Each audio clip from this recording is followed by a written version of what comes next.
Hello everyone, welcome to Redmen TV. Steve here. I have just spoken to Goal.com's Neil Jones all about the reports linking Liverpool with a move for Chelsea and England star Mason Mount. This clip is from our Journo Insight show, which streams every single Thursday on redmenplus.com, also available in podcasts in your native podcasting app.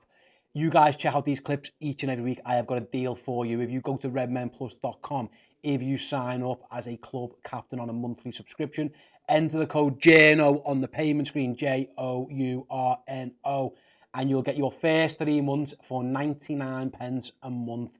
99p a month for 3 months works out at £2.97 for 3 months. Amazing content, this show and all the other stuff we do. So yeah, if you want to go and get involved, check that out over on redmenplus.com. But to whet your appetite, here's me and Neil having a good old chat about Mason Mount. First topic of the day is Mason Mount, England and Chelsea midfielder. According to a report from The Guardian, it was Jacob Steinberg's report, it says Chelsea are stepping up their attempts to agree a new contract with Mason Mount in the face of the growing prospect of Liverpool trying to buy the midfielder this summer. It goes on to say he's got 18 months left on his contract. That hasn't been sorted at time of recording, all that kind of stuff. Liverpool have had a long-standing interest in this player, Neil. So yeah, I'll just throw it to you. It feels like you used the term a few weeks ago, this is a live story, and it was about Matthias Nunes. I like that one, but again, this does look like something that there's legs to this. Well, yeah, there's a lot of facets to it. I suppose, number one, 18 months left on your contract if you're a player at a club like Chelsea, and a player who's been very important to them. Obviously, a Champions League winner, pretty much plays every week, doesn't he? And homegrown, England international. So when you get to that stage, if you think about it from a Liverpool point of view, if Trent was at the stage, to be fair, Trent's not too far away from being at that stage. If you got to that stage with a Trent, you'd be thinking, hang on, we need to sort of get this sorted, don't we? There was sort of suggestions, I think probably about 12 months ago, that he was going to sign this sort of mega 7-8 year contract, which is Chelsea's way, isn't it, at the moment? And it's obviously not materialised. I think he's a player that I think he's a very good player, but I think he might need to become a very good player by moving from Chelsea. I don't know I just have that maybe. There's a little feeling of that maybe a change of scenery might be one that benefits someone like him. They're obviously making a lot of moves. We've seen. I mean, we might come on to speak about some of the players, but they're linked massively with Enzo Fernandez, with Moises Caicedo, Onana this week from Everton. So they're obviously looking to make significant moves, and the ones that suffer do tend to be the ones that have sort of been around for a long time. You think of sort of the first era of Chelsea spending, and it was tough for homegrown players to come through, wasn't it? Because they were bringing in player after player after player under Abramovich. I think City probably experienced something similar. You look at people like Stephen Ireland and those kind of people, Mika Richards. They were sort of phased out. So I could see a world where he does feel or look around and think, I know, do I want to commit the next 5-6 years of my career? I mean, I was speaking to my old colleague from Goal. He works for the Evening Standard now, Naz Kinsella, at the weekend, and he was just chatting away about various things, Liverpool and Chelsea. We were sort of... Was this Jordan again when everyone was asleep? No, it was pre-game. I mean, we could have continued it. Definitely could have continued it throughout the first half. But we were just chatting away a bit about sort of various players, and I mentioned about Mount, and he sort of said he's a bit of a, if you want to call him, he's a bit of a Jordan Henderson for Chelsea fans. Sort of if things go wrong, it's like it almost comes back to him. He seems to be the one who gets the first brunt of criticism, and I would never say I've been a huge fan of his as a player, but it did surprise me when I heard that, because I thought, I thought he's a bit of a Chelsea hero. As I say, a Champions League winner, homegrown, came through, really achieved something really by going out on loan for a season, coming back, making an impact. And if you look at the other players that did that, they've all ended up going away. Tomori and Tammy Abraham, people like that. Done well for themselves. Yeah, they've done well for themselves. But he's done it at Chelsea. He's stayed around and become a mainstay. So I think there are a lot of facets that you look at and think, potential move, potential change of scenery, potential for him to maybe think, no, I'll go and earn some appreciation, earn some money, a place at the front and centre of a team. And then you look at the type of player he is. He can play in both lines really. He could probably play wide left. He could play as a number 8. he's done both jobs to a good degree. I know he hasn't really had, you wouldn't say he's had a great season this time around, but he's a creative player. He can score goals. He's got good set piece delivery. Very energetic. I was speaking to someone about who was the player I was speaking about? I've forgotten this already. Bobby Clark. That was it. When I watched Bobby Clark playing for Liverpool's under 21s and 19s, and I said to someone at the academy, I said, "Oh, he reminds me a bit of Mason Mount." Yeah. Just the way he goes across the pitch, and he's got a little bit of everything about him. And the feedback I got from the coach that I spoke to was, yeah, but Mount is something, a level up in terms of dynamism and the sort of way he covers the pitch. So if you're thinking about dynamism and covering the pitch, and Liverpool, that's something Liverpool are lacking at the moment. So I think it's one to definitely keep an eye on. The other thing to say is these stories do tend to appear when you're sort of locked in tense negotiations and you want to see it, you want to get this over the line, and the agent wants to sort of have a resolution to the contract situation. So it wouldn't amaze me at all if we went the other way and you saw Mount get his new deal and get the demands. But I do think there's a lot around the story and a lot around the sort of the player that would make you say, well, if there was an opportunity there, I think Liverpool would do it. Yeah, there's loads we can go in on this one, so I'm going to do it in a bit. I'm going to look at it from a Chelsea point of view first and Mason Mount's point of view. So going on with this article, he says Mount, who's on 75 grand a week, makes him one of the lowest earners at Chelsea. He wants Chelsea to prove the value. My heart bleeds for it. So does Mason. He says there's a risk of making one of their most dedicated players feel underappreciated. You mentioned before, Chelsea are willing to give him a pay rise and make him an offer at a reasonable level. That's what you say, and talks are due to resume. Just want to bring up the fact that Chelsea sign, and you've already mentioned it, there's a chance between now and this being going out, or whatever, that this change. But as it stands, in this season, so summer and January combined, they brought in Fofana, Mudryk, Cucurella, Sterling, Badiashile, Koulibaly, Madueke, Chukwuemeka, Santos, Aubameyang, Fofana, the other Fofana, João Felix as well. So they have brought Mudryk, he's at the top there as well. They brought lots of players in, and there's a lot of money spent. Look at the fees involved. 80 million euros, 70, 65, 56, 38, 38, 35. Big money that Chelsea have been spending. Everyone's seen the Todd Bowley and what he's been up to. There has to be consequences to that. Not even in terms of a financial thing, just in terms of how big your squad can be. That's also another reason why, if you're, like you say, if you're Liverpool going, there might be an opportunity, because I think it's fair to say, moving on the story, Liverpool have had an interest in this player a couple of times in the past. They thought they've had him at a young age, I think I'm right in saying. Yeah. And again, a little bit down the line, they were interested in him. I think it was the time they tried to, when they did sign Dominic Solanke from Chelsea, there was talk about it then. So this is a player Liverpool have had a long-standing interest in as well. Yeah, I mean, I remember when I was at the Echo, myself and Andy Kelly did a sit-down podcast with Michael Beale, I'm trying to think whether he was at Sao Paulo or he'd just come back from Sao Paulo. He had that spell, obviously, as assistant manager to Rogério Ceni. And I remember him speaking about, obviously, I mean, Michael Beale sort of, he's got a sort of a vested interest in so many players throughout the Premier League, Solanke being one, Declan Rice.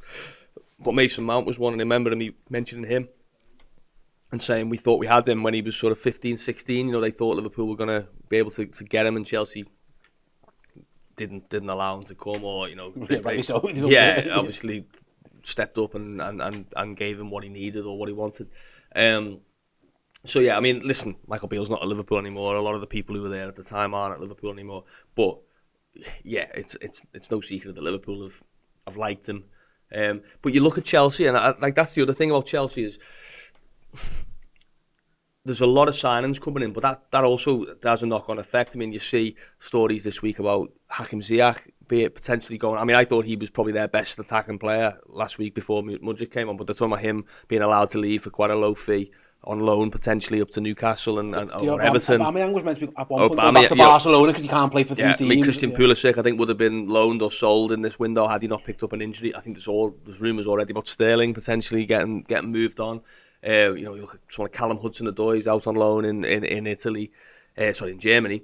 There are going to be good players who are going to get cast aside by Chelsea. Just how it is. You look at the amount of left backs they seem to be, or left-sided defenders that they're looking at. Like 10 number 10s. It wouldn't amaze you at all if Cucurella ends up in a position where it's like, actually, no, you're not for us.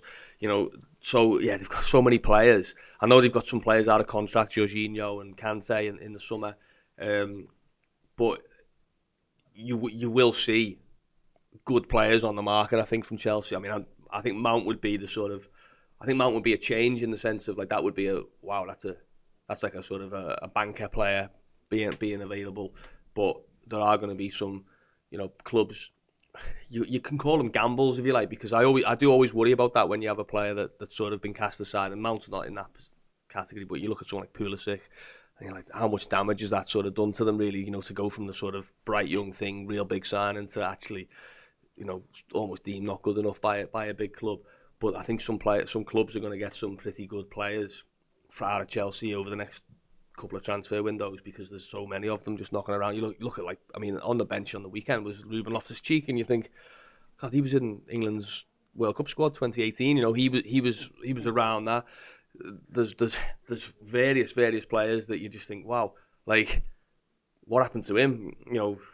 I was watching a game not so long ago, and Ross Barkley was playing for Nice. Nice, yeah, and you're like, God, remember the furore about him? Chelsea trying to get him, and did nothing really, did he? Didn't sort of even leave an imprint really at Chelsea. So there's going to be, I think there'll be a few more of them with this current spending spree, and but judging by the rumours we're seeing around the club, I don't think that spending spree is going to calm down. No, you're right. From a Liverpool point of view, then we speak, and we're going to speak about midfielders. We always do. So, but like, that's a given, and he can play as a midfielder. He reminds me a little bit like he could do. Jürgen loved Adam Lallana when he was fit. He absolutely loved that. I know there's varying views on Adam Lallana towards the end of his career, but when Jürgen first arrived, he was like a mainstay in the team, getting double-digit goals. It was just the injuries that let him down, and Jürgen loved having that type of player. Yeah. He's mentioned a few times what you mentioned before: pace, any legs in midfield, that kind of stuff. He would provide that. And also with the second one is this you raised it before, the homegrown stuff. There's a chance this over the next 12 months, for example, Alex Oxlade-Chamberlain probably going to leave. We're going to speak about him a little bit later in the show, of course. James Milner's out of contract that time. Nat Phillips, again, we speak on Nat every week, but there's a chance that he moves on. At some point, you have to recognise you do need English players in your squad at least. Jordan Henderson's not getting any younger. You've got some, obviously. Trent is here for a while, and Elliott, Gomez, Curtis Jones. There's some, but you need like 7 or 8 of them. Yeah. He would also fill that void that appears to be coming down the road as well. Yeah, absolutely. And you look at. You look at, like you say, there's 2 straight off the bat that are probably going to leave in the summer. I know there was a story, or there was comments from Jürgen last week about Milner and potentially giving him another year, which I think we've discussed that on a previous show. Possibility of that. I think Stefan Bajcetic is now homegrown for the Champions League. Yeah. I don't know I have to check on the Premier League. He's definitely a club trained player now for the Champions League. But yeah. That's another box that gets ticked, and you see a few. I mean, Arsenal looking at Declan Rice for the summer, aren't they? I think that's part of the thinking behind that is a homegrown type of player. And we've seen Calvin Phillips. I'm sure at Manchester City was. Scott Carson's on their bench for a reason, isn't it? He's their favourite for a reason. But I don't think City looked at Calvin Phillips and thought he's exactly the midfielder we want. I think there was an element of that. So yeah, that's another box that Mount ticks. And also, you look at the sort of suitability, really. He's played in the Premier League for 4 or 5 seasons. He's played in the Champions League every season. He's done well in the Champions League. As I say, he's got a couple of different positions potentially that he can fill. You look at Liverpool have a lot of those players. Sort of, they can play off the left if you need them to. They have a fair few of those, so maybe you can nail them down more into that number 8 position. I say energy, pressing. He's good at that. He seems very tactically. I know Frank Lampard absolutely loved him when he was at Chelsea because of his tactical sort of awareness and ability to play in his system or whatever system was asked of him. So yeah, there's a lot of things that every manager seems to pick him. Yeah, exactly. And England, and I think, Chelsea. and a little bit again, I could compare him to Jordan Henderson again in a different way, but it does say something. I don't think you might get fans and sort of sort of YouTubers and those kind of people saying, I don't know what he does, or he's overrated or whatever. But you look and plenty of caps for England. It was in the side, obviously, in the World Cup, when you would say there was more exciting players, or informed players on the bench, and people like Rashford and those kind of people. But he was in the side because he brings balance. He brings trust, I think, from the manager that what we need him to do, whether it's off the ball, on the ball, he'll do it. And yeah, as I say, I wouldn't say he's been a player that I've gone, oh, what a player, Mason Mount. But he is someone that you go, well, yeah, he plays for Chelsea and he's always in the team and he's always in the England team. So he obviously is a high-level player. I think also he's 24. He's can get better. Like he's been around for ages. I think he made his Chelsea debut like 2017, obviously, because he's been around since a kid. Yeah. He had that loan at Derby in 2018-19 under Frank Lampard. So he's been around for a long, long time. I think people forget, like, this isn't the best you're going to get of this player. If you sign him in the next, well, I mean, highly doubtful over the next couple of weeks, obviously, this window, but like summer or even get him on a free the year after, you're getting Mason Mount at 24, 25, 26. That's what he should be at. He should be getting better. And Liverpool are short of that age player, aren't they, in that midfield? Yeah. That's the issue with Liverpool's midfield, really. It's a donut almost, isn't it? It's young and old. And it doesn't have those peak age players that you're going to get their growth, but also already from a high level. You might get mega levels of sort of rapid growth from Stefan Bajcetic or Harvey Elliott or whoever, but you want those players that they're growing, but they're already, Champions League level starters, and Mount obviously is that. Obviously, I think it'll be a tough one. Obviously, Liverpool haven't really taken a player, have they, from Oxlade-Chamberlain's probably the last one I can think of that they've taken from another top Premier League club. So that would be, you imagine that would be factored into Chelsea's thinking that they don't want to be doing it. But you are also looking around. I do wonder about this just longer term, really. All these clubs are fishing in the same pond a little bit, aren't they? You've seen Sterling leave City for Chelsea. You've seen Zinchenko, Gabriel Jesus. There is almost an acceptance that nowhere else has really got the money to buy these players, outside of a few clubs out, across Europe. So if we do want to get rid of some of these assets and make some money, we're going to have to dance with the devil a little bit and give it to a rival Premier League club. And we're seeing Arsenal with Declan Rice, aren't we? Looks like they're very much in the queue for him. I'm pretty sure there'll be some other City players, Chelsea players who are going to get moved on. And yeah, Newcastle stands out now. Newcastle, yeah. Andy Gordon. Newcastle, they're sort of to be added into that place now, aren't they? With some of the progress they've made this season, and obviously the money that they've got behind them. So we might see a little bit more sort of cross-pollinisation, if you like, from top Premier League clubs. Yeah, absolutely. Like I say, I mentioned before, I think there's a live story. I think there's legs, and literally legs. Let's hope there's legs. Yeah, let's hope there's legs Liverpool could do with some of them. Hey guys, hope you enjoyed that. Me and Neil spoke about plenty more. We spoke about Jude Bellingham, of course, Oxlade-Chamberlain, Nat Phillips, Kevin Kelleher, Stefan Bajcetic, Tyler Moore, and loads on that show, as there always is each and every week. Like I say, it is available right now on redmenplus.com. Get over there, use the code JOURNO, JOURNO, when you sign up as a monthly Club Captain subscriber, and you'll pay 99p a month for the first 3 months. Absolute bargain. I've boxed dues off. Come and get involved. Come and check out the whole show, and I will see you all soon.